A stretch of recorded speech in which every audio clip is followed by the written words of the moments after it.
പ്രഭയിൽ ഉണരാം പുതുതാകാം പുതിയൊരു പാതയതിൽ പോകാം സാക്ഷികളായി തിരുവചന പ്രഭയിൽ ഉണരാം പുതുതാകാം പുതിയൊരു പാതയതിൽ പോകാം സാക്ഷികളായി പ്രകാശനായ പ്രകാശിത പ്രകാശനായ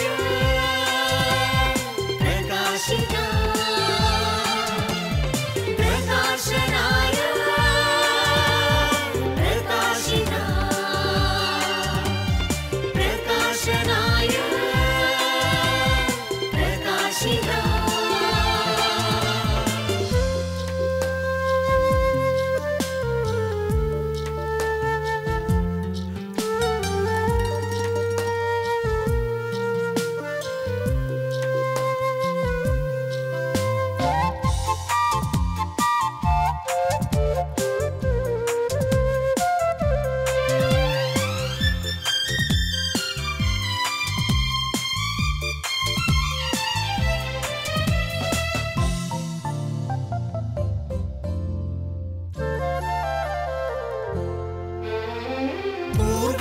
പൂർവപിതാക്കളിലീശൻ നൽകിയ കൃപകൾ ധ്യാനിക്കാം പൂർവപിതാക്കളിലീശൻ നൽകിയ കൃപകൾ ധ്യാനിക്കാം സ്തുതികൾ പാടിടാം താണുവണങ്ങിടാം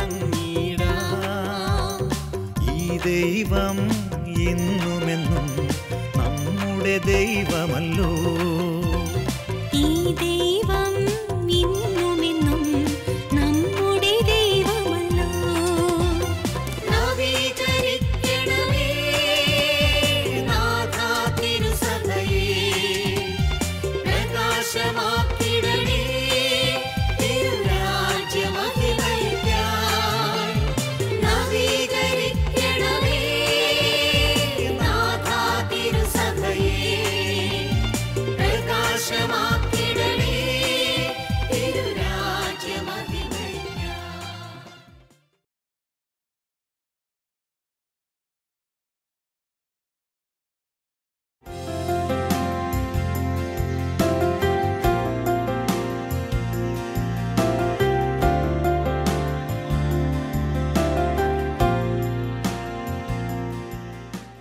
ഇന്നത്തെ സമൂഹത്തെക്കുറിച്ച് എല്ലാവരും പരാതി പറയുന്ന ഒരു സംഗതി വാല്യൂ സിസ്റ്റം, മൂല്യങ്ങൾ നഷ്ടപ്പെടുന്ന ഒരു സമൂഹമായി തീർന്നിരിക്കുന്നു എന്നുള്ളതാണ്.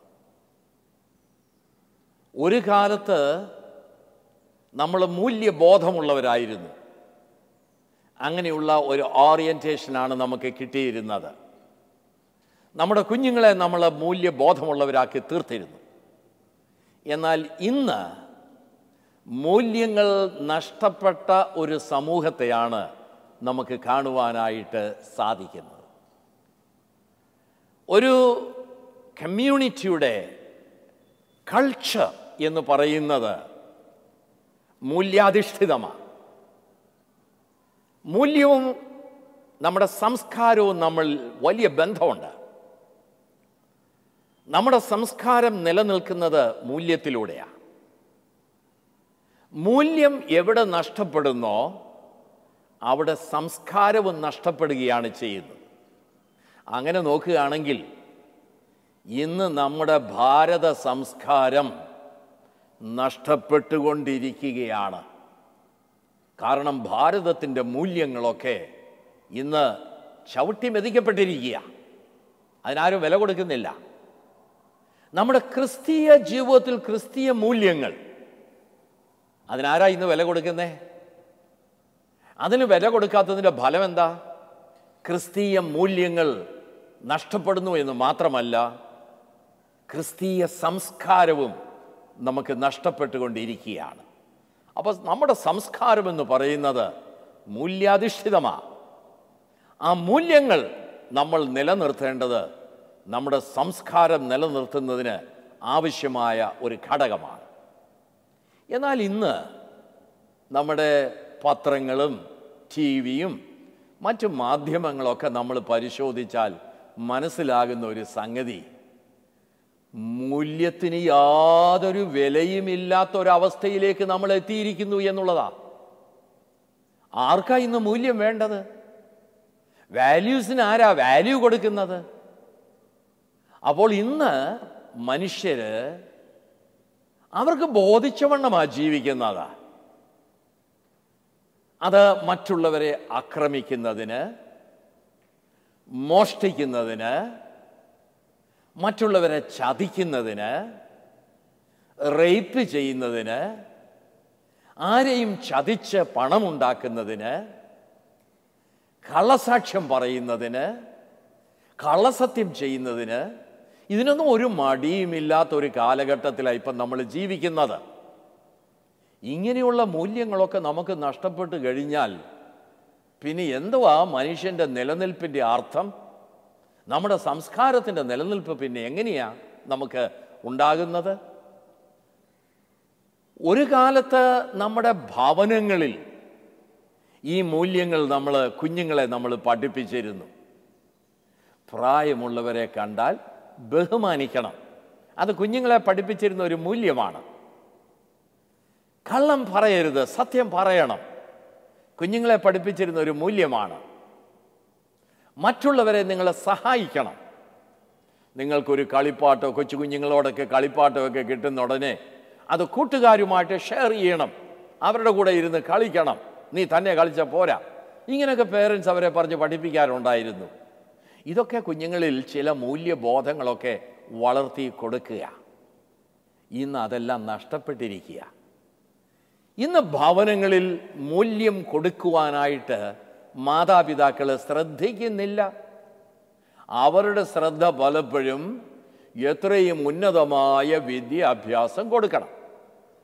അതിന് KG ക്ലാസ് മുതൽ തന്നെ കുഞ്ഞുങ്ങളെ വീട്ടിൽ നിന്ന് അകറ്റി നിർത്തി ഉന്നതമായ സ്കൂളിൻ്റെ ബോർഡിങ്ങിലുമൊക്കെ നിർത്തിയാണ് പഠിപ്പിക്കുന്നത്. ഈ മാതാപിതാക്കളിൽ നിന്ന് കുഞ്ഞുങ്ങൾക്ക് മൂല്യങ്ങൾ കിട്ടുവാനുള്ള അവസരങ്ങൾ അവിടെ നിഷേധിക്കപ്പെടുകയാണ് ചെയ്യുന്നത്. മാതാപിതാക്കളോട് ചേർന്ന് നിന്ന് പഠിക്കുന്ന കുഞ്ഞുങ്ങളൊക്കെ, ഭവനത്തിൽ ഇരുന്ന് പഠിക്കുന്ന കുഞ്ഞുങ്ങളൊക്കെ, അവർക്കെന്ത് മൂല്യമാണ് കിട്ടുന്നത്? നമ്മൾ എന്തുവാ നമ്മുടെ കുഞ്ഞുങ്ങളോട് പറഞ്ഞു കൊടുക്കുന്നത്? അവരുടെ പഠിത്തത്തെക്കുറിച്ചൊക്കെ നമ്മൾ വലിയ കൺസേൺഡ് ആയിട്ടുള്ള ആൾക്കാരാണ്. നല്ല മാർക്ക് വാങ്ങിക്കണം, നല്ല കോളേജിൽ അഡ്മിഷൻ കിട്ടണം, നല്ല ജോലി കിട്ടണം, വളരെ നല്ല കാര്യങ്ങളൊക്കെയാണ് നമ്മൾ പറഞ്ഞു കൊടുക്കുന്നത്. എന്നാൽ ഇതിന് നമ്മൾ നഷ്ടമാക്കുന്നത് എന്തൊക്കെയാണെന്നൂടെ കുഞ്ഞുങ്ങളെ പറഞ്ഞ് നമ്മൾ ബോധ്യപ്പെടുത്തണം. മറ്റൊരാളെ തോൽപ്പിച്ചിട്ടല്ല നീ ജയിക്കേണ്ടത്. മറ്റൊരാൾക്ക് ദുഃഖം കൊടുത്തിട്ടല്ല നീ സന്തോഷിക്കേണ്ടത്. മറ്റൊരാളെ അടിച്ചിരുത്തിയിട്ടല്ല നീ ഉയരേണ്ടത്. ഒരുമിച്ചുള്ള ഒരു വളർച്ച, ആ ഒരു കോൺസെപ്റ്റ് നമ്മുടെ കുഞ്ഞുങ്ങൾക്ക് പകർന്നു കൊടുക്കാനായിട്ട് ഇന്ന് പല ഭവനങ്ങളിലും സാധിക്കുന്നില്ല. പൊതുവെ മാതാപിതാക്കൾ കുഞ്ഞുങ്ങളോട് പറയുന്ന കാര്യം, നിന്റെ കാര്യം നീ നോക്കിക്കോണം. അത് ഒരർത്ഥത്തിൽ നല്ല വാക്കാണ്. നിന്റെ കാര്യം നീ നോക്കിക്കോണം, you have to be independent എന്നാണ് അതിൻ്റെ അർത്ഥം. എങ്കിൽ നല്ലതാണ്. എന്നാൽ നിന്റെ കാര്യം നീ നോക്കിക്കോണമെന്ന് പറഞ്ഞാൽ മറ്റുള്ളവരെ കുറിച്ച് നീ കൺസേൺഡ് ആകേണ്ട ആവശ്യമില്ല എന്നാണ് അതിൻ്റെ അർത്ഥം. അത് വളരെ അപകടകരമായ ഒരു മെസ്സേജാണ് നമ്മുടെ കുഞ്ഞുങ്ങൾക്ക് കൊടുക്കുന്നത്. ഉൽപ്പത്തി പുസ്തകത്തിൽ നമ്മൾ വായിക്കുന്നുണ്ട്, ദൈവം കയീനോട് ചോദിക്കുന്ന ഒരു ചോദ്യമുണ്ട്, നിന്റെ സഹോദരൻ എവിടെ? അപ്പോൾ കയീൻ കൊടുക്കുന്ന ഉത്തരം എന്താ? ഞാൻ എൻ്റെ സഹോദരൻ്റെ കാവൽക്കാരനോ? വളരെ പ്രസക്തമായ രണ്ട് ചോദ്യങ്ങളായിവിടെ. നിന്റെ സഹോദരൻ എവിടെ എന്ന് ദൈവം ചോദിക്കുമ്പോൾ അതിൻ്റെ അർത്ഥം നിന്റെ സഹോദരനെ കുറിച്ചുള്ള ഒരു ഉത്തരവാദിത്വം നിനക്കുണ്ട് എന്ന. കയീൻ പറയുന്നത് എന്താ? ഞാനെന്താ എൻ്റെ സഹോദരൻ്റെ കാവൽക്കാരനാണോ? ഞാൻ എൻ്റെ കാര്യം നോക്കിക്കൊള്ളാം. ഇത് രണ്ടും രണ്ട് കാര്യങ്ങളാണ് പറയുന്നത്. ഇന്നത്തെ സമൂഹം ഈ കയീൻ്റെ വാക്കുകളാണ് കടമെടുത്തിരിക്കുന്നത്. അവനെന്തെങ്കിലും സംഭവിച്ചാൽ എനിക്കെന്നാ? അവന് വീടില്ലെങ്കിൽ എനിക്കെന്നാ? അവൻ പട്ടിണി കിടന്നാൽ എനിക്കെന്നാ? അവൻ പഠിക്കുന്നില്ലെങ്കിൽ എനിക്കെന്താ? അപ്പോൾ മറ്റുള്ളവരെക്കുറിച്ച് കരുതലില്ലാത്ത ഒരു മനോഭാവത്തിലാണ് നമ്മൾ വളർന്നു വരുന്നത്. ഇത് ഭവനത്തിൽ നിന്ന് വേണ്ടതായ മൂല്യങ്ങൾ നമ്മുടെ കുഞ്ഞുങ്ങൾക്ക് ലഭിക്കാത്തതിൻ്റെ ഫലമാണ്. നമ്മുടെ മാതാപിതാക്കളിൽ നിന്ന് നമ്മുടെ കുഞ്ഞുങ്ങൾ മൂല്യബോധം ഉള്ളവരായിട്ട് മാറണം. ദൈവിക വിശ്വാസവും ദൈവത്തിലുള്ള ആശ്രയവും ഈ കുഞ്ഞുങ്ങൾക്ക് കിട്ടേണ്ടത്, ആദ്യമേ കിട്ടേണ്ടത് മാതാപിതാക്കളിൽ നിന്നാണ്. ഇത് ഒട്ടും മിക്കവാറും ഭവനങ്ങളിൽ നടക്കുന്നില്ല. മാതാപിതാക്കളിലൂടെ മൂല്യങ്ങൾ കുഞ്ഞുങ്ങൾക്ക് കിട്ടുന്നില്ല, ആത്മീയ മൂല്യങ്ങൾ കുഞ്ഞുങ്ങൾക്ക് കിട്ടുന്നില്ല. അത് വളരെ ശ്രദ്ധിക്കപ്പെടേണ്ടതായ ഒരു സംഗതിയാണ്. ഇത് കഴിഞ്ഞ് നമ്മൾ സമൂഹത്തിലേക്ക് ഇറങ്ങുമ്പോൾ സ്കൂളുകളിലൂടെയാണ് മൂല്യങ്ങൾ നമ്മുടെ കുഞ്ഞുങ്ങൾക്ക്, വിദ്യാർത്ഥികൾ എന്നുള്ള നിലയിൽ അവർക്ക് ലഭിക്കേണ്ടത്. എന്നാൽ സ്കൂളുകൾ പലതും ഇന്ന് അവരുടെ നിലവാരം നിലനിർത്താനായിട്ടുള്ള തത്രപ്പാടിലാണ്. അതിൻ്റെ ഫലമായിട്ട് പലരും മൂല്യങ്ങൾ മറന്നു പോവുകയാണ് ചെയ്യുന്നത്. അപ്പോൾ സ്കൂളുകളിലും വേണ്ട രീതിയിലുള്ള മൂല്യങ്ങൾ നമ്മുടെ കുഞ്ഞുങ്ങൾക്ക് കിട്ടുന്നില്ല. പിന്നെ എവിടുന്നാണ് നമ്മുടെ കുഞ്ഞുങ്ങൾ ഈ മൂല്യങ്ങൾ പഠിക്കുന്നത്? രാഷ്ട്രീയ പാർട്ടികളിൽ നിന്ന് ഈ മൂല്യങ്ങൾ നമ്മുടെ കുഞ്ഞുങ്ങൾക്ക് കിട്ടുമോ? സമൂഹത്തിലെ മറ്റ് സംഘടനകളിൽ നിന്ന് ഈ മൂല്യങ്ങൾ നമുക്ക് കിട്ടുമോ? വളരെ വിഷമമാണ്. അതുകൊണ്ടാണ് ഇന്നത്തെ തലമുറ മൂല്യങ്ങൾ നഷ്ടപ്പെട്ട ഒരു തലമുറയായിട്ട് വളർന്നു വരുന്നത്. മൂല്യങ്ങൾ നഷ്ടപ്പെട്ട തലമുറയാണെന്ന് വരികിൽ നമ്മുടെ സംസ്കാരവും നഷ്ടപ്പെടുത്തിക്കൊണ്ടിരിക്കുകയാണ്. ഇത് നമ്മൾ പ്രത്യേകിച്ച് ഓർക്കുന്നത് നന്നായിരിക്കും. മൂല്യബോധമുള്ള ഒരു തലമുറ നമുക്ക് ഉണ്ടാകണം. തിരുവചനത്തിൽ നമ്മൾ പ്രത്യേകിച്ച് പഴയ നിയമത്തിൽ വായിക്കുന്ന ചില ഭാഗങ്ങളുണ്ട്. അവിടെയെല്ലാം ഒരുപാട് അരുതുകളാണ് ദൈവം കൊടുക്കുന്നത്. പ്രത്യേകിച്ച് 10 കൽപ്പനയെന്ന് പറയുന്നത് തന്നെ അരുതുകളുടെ ഒരു കൽപ്പനയാണ്. അന്യദൈവം നിനക്കുണ്ടാകരുത്, കൊല ചെയ്യരുത്, വ്യഭിചാരം ചെയ്യരുത്, മോഷ്ടിക്കരുത്, കള്ളസാക്ഷ്യം ചെയ്യരുത്, ഇത് ചെയ്യരുത്, അരുത് അരുത് അരുത്. നമ്മുടെ കുഞ്ഞുങ്ങളെ നമ്മൾ കൂടുതൽ ഇതാ പഠിപ്പിക്കുന്നത്. ചില മൂല്യങ്ങൾ കൊടുക്കുന്നവരൊക്കെ പറയുന്നത് കുഞ്ഞുങ്ങൾക്ക് അരുത് അരുത് അരുത്, ഇന്നത് ചെയ്യരുത്, ഇന്നത് ചെയ്യരുത്, ഇന്നത് ചെയ്യരുത്.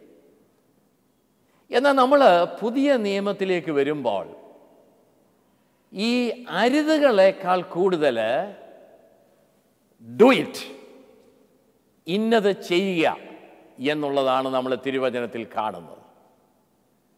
ഈ കൽപ്പനകളുടെയൊക്കെ ഒരു സംക്ഷിപ്തം പുതിയ നിയമത്തിൽ നമുക്ക് കാണാനായിട്ട് സാധിക്കും.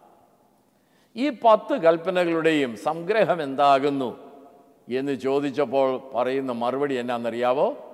നിന്റെ ദൈവമായ കർത്താവിനെ പൂർണ്ണാത്മാവോടും പൂർണ്ണ ഹൃദയത്തോടും നീ സേവിക്കണം. പിന്നെ നിന്റെ കൂട്ടുകാരനെ നിന്നെപ്പോലെ തന്നെ സ്നേഹിക്കണം. അന്യദൈവങ്ങളെ ആരാധിക്കരുതെന്നല്ല പറയുന്നത്. നിന്റെ ദൈവത്തെ നീ ആരാധിക്കണം, സ്നേഹിക്കണം. അരുതെന്നല്ല പറയുന്നത്. What you have to do now, ഇപ്പോൾ എന്ത് ചെയ്യണം. കൂട്ടുകാരനെ ദ്വേഷിക്കരുതെന്ന് പറയുന്നതിനേക്കാൾ പ്രധാനമായിട്ട് പറയുന്നത് അവനെ നീ സ്നേഹിക്കണം എന്നാണ്. ഇത് രണ്ടും ഒരു നാണയത്തിൻ്റെ 2 വശങ്ങളാണ് എന്ന് വരികിൽ തന്നെയും ചിലർ ഈ അരുതിൻ്റെ വശത്തിൽ മാത്രം നിലനിൽക്കുന്ന ആൾക്കാരാണ്.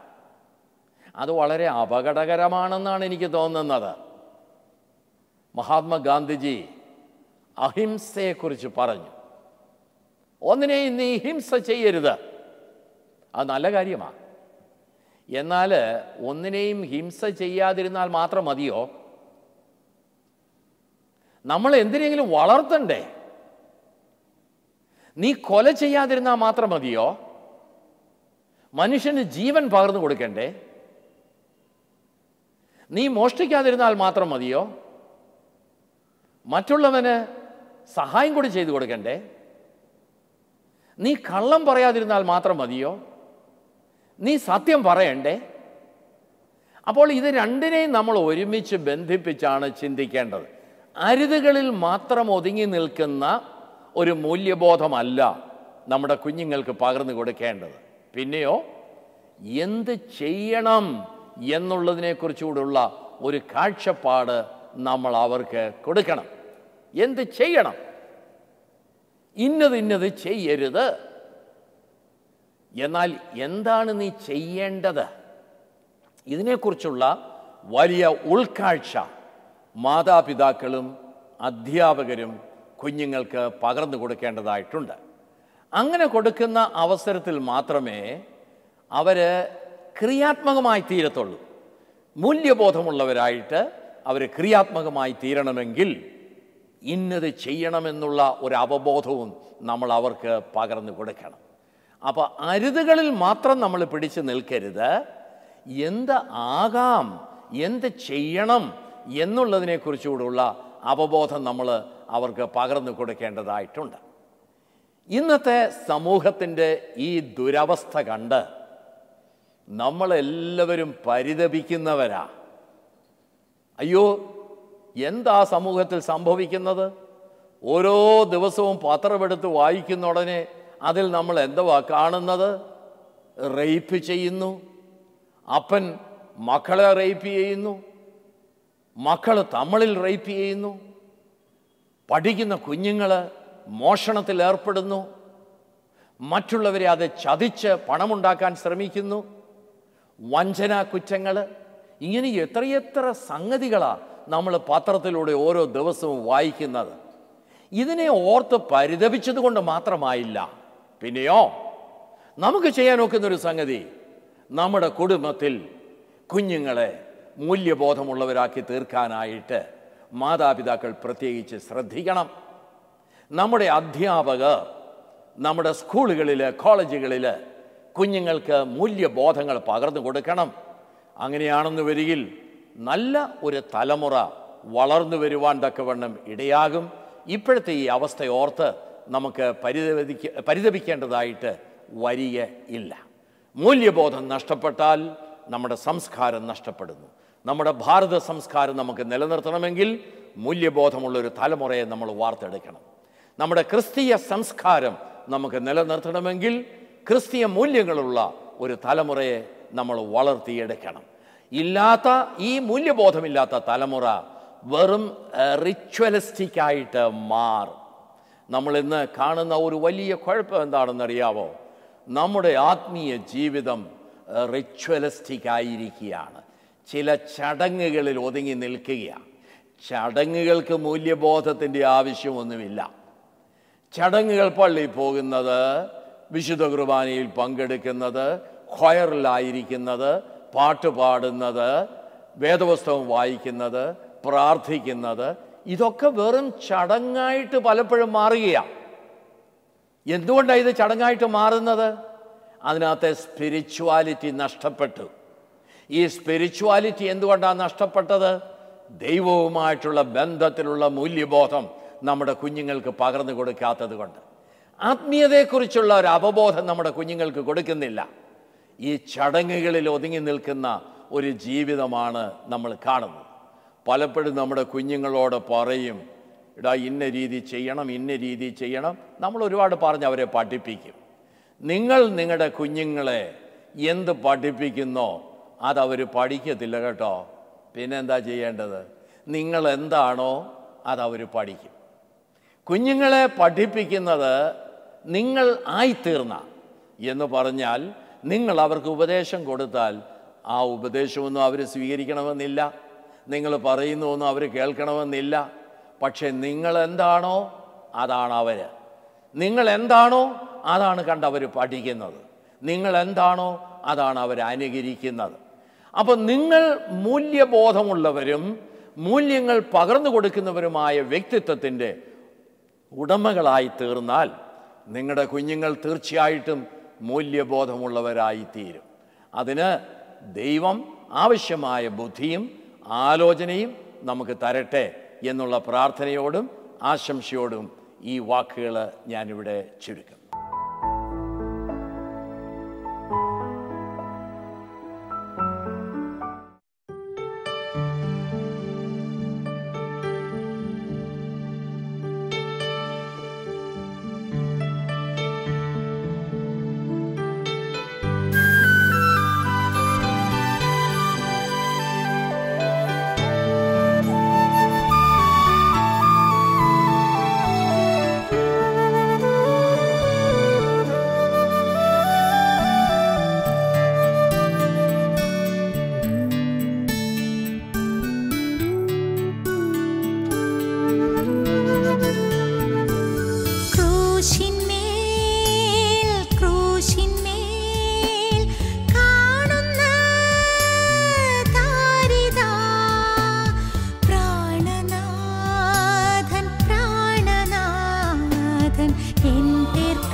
നഷ്ടങ്ങൾ വന്നാലും നഷ്ട